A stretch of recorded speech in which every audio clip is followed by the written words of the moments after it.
எதிர்கால தமிழகத்தை ஆளப்போகிற இளைஞருடைய எழுச்சி நாயகன்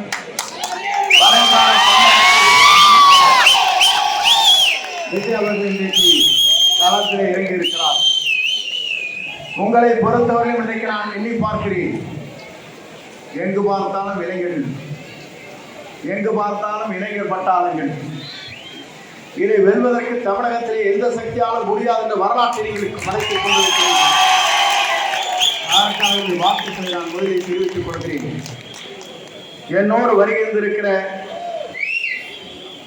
நாடாளுமன்ற உறுப்பினர் சகோதரி சத்யபாமா அவர்களுக்கும், ஊராட்சி ஒன்றிய குழுவுடைய தலைவர் சகோதரர் செல்வம் அவர்களுக்கும் ஒரு அறிக்கை வெளியிட்டிருக்கிறார். ஒரு பத்திரிகையாளரை நம்பி பேசுகிற போது இந்த இயக்கம் ஒரு கவுன்சிலரால் வெற்றி பெற்றிருக்கிறார் என்று கேட்டார். இந்த இயக்கம் நாளை காணப்போவது 234 முதலும் சட்டமன்ற உறுப்பினர் ஒரு இடத்தை கூட உங்களால் வெற்றி பெற முடியாது. இடையரசங்கள் இங்கே ஓடிக்கொண்டிருக்கிறது. அவரை ஆட்சி கட்டிலே அமர்வதே வரையிலும் இந்த இயக்கத்தில் இருக்கிற நீங்கள் தூங்க போவதில்லை, எனக்கு நன்றாக தெரியும்.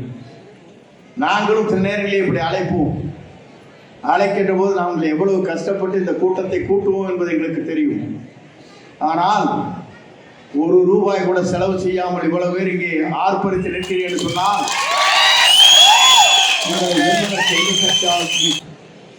இன்று 3வது தலைமுறையாக இளைஞரின் எழுச்சி நாயகனாக வருங்கால தமிழகத்தை உருவாக்க போகிற ஆற்றல் மிகு சக்தியாக விஜய் வருகிறார். நான் பல இடத்திலே கேட்டேன். நான் இயக்கத்தில் இணைந்ததற்கு பிறகு அப்போது கேட்கின்ற போது ஒவ்வொருவரும் சொன்னார்கள், உங்கள் குழந்தை என்ன சொல்லுகிறது என்று நான் கேட்டேன். பத்திரிகையாளரை பார்த்து அவர் சிரித்துக் கொண்டே, நம்முடைய வெற்றி நாயகன், இளைஞரின் எழுச்சி நாயகன், அவருக்குத்தான் நாங்கள் வாக்களிக்க வேண்டும் என்று எங்கள் குழந்தைகள் எங்களை வற்புறுத்துகிறார்கள். இந்த தமிழகத்தில் நம்மை எதிர்க்கின்றவர்கள், எதிர்க்கின்ற சக்தி எதுவாக இருந்தாலும் அதை வீழ்த்துகிற சக்தி நம் கையிலே இருக்கிறது என்ற வரலாற்றை நீங்கள் படைத்திட வேண்டும்.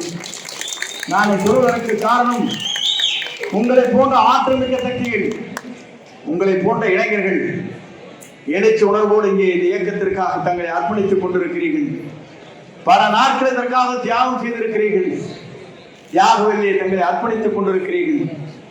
உங்களை பொறுத்தவரையிலும் உங்களுக்கு எங்களை போன்ற உறுதுணையாக நின்று உங்களுடைய 50 ஆண்டு கால அரசியல் வரலாற்றில் உங்களை போன்ற இளைஞர்களுக்கெல்லாம் எதிர்காலத்தை உருவாக்குவதற்கு, உங்களை போன்ற இளைஞர்களெல்லாம் சமுதாயத்தில் ஒரு அந்தத்தை உருவாக்குவதற்கு எங்களை போன்ற ஒரு உறுதுணையாக நின்று அந்த பணிகளை ஆற்றுவோம் என்பதை நான் இந்த நேரத்தை தெரிவித்துக் கொள்கிறேன். ஏன் என்று சொன்னால், சட்டமன்ற தேர்தல் மிக விரைவிலே வர இருக்கிறது. நாம் அனைவரும் செல்ல வேண்டும். நம்முடைய பகுதியில் இருக்கிற பூத்துகளை சரியாக இருக்கிறதா, அதற்கான 9 பேர் கொண்ட குழுக்கள் அங்கே இருக்கிறதா, அந்த குழுக்கள் மூலமாக நாம் வெற்றி பெறுவதற்கு எந்த வாய்ப்பை உருவாக்க வேண்டும் என்பது நம்முடைய தலையாய கடமையாக இருக்கிறது. மக்கள் கொண்டிருக்கிறார். நாம் ஆற்ற வேண்டிய பணிகள் அல்ல, நாம் செய்ய வேண்டிய பணிகள் அல்ல. நாம் அவருக்காக உறுதுணையாக நின்று எந்த தியாகத்தையும் செய்வதற்கு நாம் தயாராக இருக்க வேண்டும். நம்முடைய லட்சிய பயணம் என்பது அவரை முதலமைச்சர் ஆக்க வேண்டும் என்ற லட்சிய பயணத்திலே நம்முடைய பயணங்கள் அமைந்திட வேண்டும் என்பதை நான் நேரத்தில் தெரிவித்துக் கொள்கிறேன். ஏன்னு சொன்னால், அப்படி வருகிற போதுதான் ஒரு ஆட்சி மாற்றத்தை நம்மால் உருவாக்க முடியும். இது எதற்காக நான் சொல்கிறேன், அந்த வரலாறு தமிழகத்திலே உருவாக்கும். அந்த வரலாற்றுக்கு சொந்தக்காரர் நீங்கள் தான், மறந்துவிடக் கூடாது. நான் எதற்காக சொல்கிறேன் சொன்னால், உங்களுடைய கண் பார்வை, நீங்கள் எந்த திசை நோக்கி செல்கிறீர்கள் அந்த திசை நோக்கி மக்கள் உங்களோடு பயணம் செய்வார்கள். மக்கள் பயணம் செய்து மட்டுமல்ல, உங்களால் இருக்கின்ற வாக்காளராக இருக்கிற இன்றைக்கு ஏறத்தாழ எல்லோரும் சொன்னார்கள், இந்த இயக்கம் எங்கே இருக்கிறது என்று கேட்டார்கள். நான் அவர்களுக்கு சொல்லுகிறேன், புரட்சி தலைவர் இந்த இயக்கத்தை உருவாக்குற போது 100 நாட்கள் தான் இந்த இயக்கம் ஓடும் என்றார்கள். ஆனால் 3 முறை தமிழ்நாட்டின் முதலமைச்சர் 5 வாக்கப்பட வேண்டும். தமிழ்நாடு என்பது இந்திய நாட்டின் வரலாற்றில், தமிழகத்தின் வரலாற்றில் ஒரு தூய்மையான தமிழகத்தை உருவாக்குவதற்கு, சட்டங்கி பேணி காப்பதற்கு, அமைதி பூங்காவல் தமிழகத்தை உருவாக்குவதற்கு அயரால் உழைத்து வருகிறார். அவரை வெற்றி பெற செய்வது மட்டுமல்ல, வரலாற்றை படைக்கிற தலைவராக இனி எதிர்காலத்தை உருவாக்கி காட்டுவோம். அவர் எங்கே இருந்து சென்றார், எத்தனை தேர்தலில் தோல்வி அடைந்தார் என்பது எனக்கு தெரியும். ஆனால் இன்றைக்கு அவர் சொல்லுகிறார், சவால் விடுகிறார், ஒரு வார்டில் கூட ஜெயிக்க முடியாதுங்கிறார். நான் அவருக்கு சொல்கிறேன், அவர் எங்கே நிற்கிறாரோ அந்த இடத்தில் டெபாசிட்டை இழக்க செய்வதுதான் அந்த முடிவுகளை நீங்கள் மேற்கொள்ள வேண்டும்.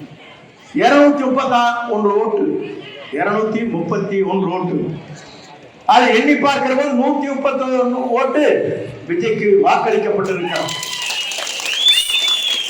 10 ஓட்டு நோட்டா. திமுகவுக்கு 62 ஓட்டு, சீமானுக்கு 14 ஓட்டு, அண்ணா திமுக 31 ஓட்டு. எல்லாமே கூட்டினாலும் கூட 231 இங்கே, 131 இங்கே, 131 இடத்தை பிடிக்கிற